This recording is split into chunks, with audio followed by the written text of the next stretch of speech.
আসসালামু আলাইকুম সম্মানিত ভিউয়ার্স, আমার এই ভিডিওটি যে যেখান থেকে দেখতেছেন দেশ ও প্রবাস থেকে সবাইকে শুভেচ্ছা অভিনন্দন জানাই। তার সাথে জানাই ঈদ মোবারক। আগামীকাল হচ্ছে কুরবানি ঈদ। আজকে হচ্ছে নেত্রকোনা জেলার পাড়া থানা তেলিগাতি ইউনিয়ন হচ্ছে আমাদের বিশাল একটি বাজার, গরুর বাজার। এই বাজারে আছি বর্তমানে। তো আপনারা দেখতে থাকুন, সাথে থাকুন। আজকে যে বাজারটা কীরকম দামের যে উঠানামা আছে, পার্থক্য আছে। গত এক সপ্তাহ আগে যে গরু দাম হয়েছিল 1 লক্ষ, এখন বর্তমানে প্রতিটা গরুর পিছনে প্রায় 10 থেকে 15,000 টাকা কম দাম হচ্ছে। তো আপনাদেরকে সাথে সাথে রাখতেছি, নিয়ে যাব গরুর মালিকের সঙ্গে কথা বলতে পারবেন, সমস্যা নাই। সাথে থাকুন, দেখতে পাবেন।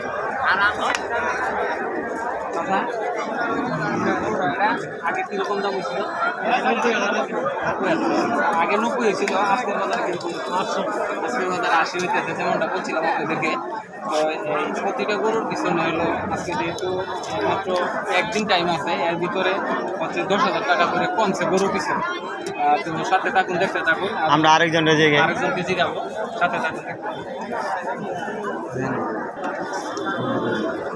যাও দেখাবো চাচা, দাম কি আগে থেকে কমছে না বাড়ছে? কমছে, মানে আগে বেশি দাম হয়েছে, কম হয়েছে।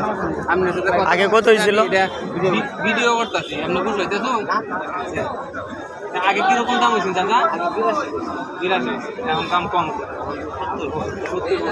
তার মানে হচ্ছে এক একটা গরুর পিছনে যেটা বলছিলাম আপনাদেরকে, এই গরুটার মধ্যে ধরেন যে 7,000 বা 8,000 10,000 টাকা মতো দাম কম হইতো। এই অবস্থা।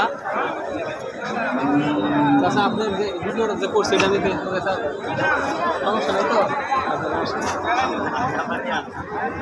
তো দর্শক দেখতে পাচ্ছেন, প্রতিটা গরুর পিছনে প্রায় কৃষকের 5 থেকে 10,000 টাকা করে কম পাচ্ছে। তো আমরা অনেক কৃষকের কাছে জিজ্ঞেস করে বুঝতে পারলাম যে প্রতিটা গরুর পিছনেই 5 থেকে 10,000 টাকা করে কম হচ্ছে। গত বাজারে যত দাম হচ্ছিল এখন সেটা পাচ্ছে না কৃষক।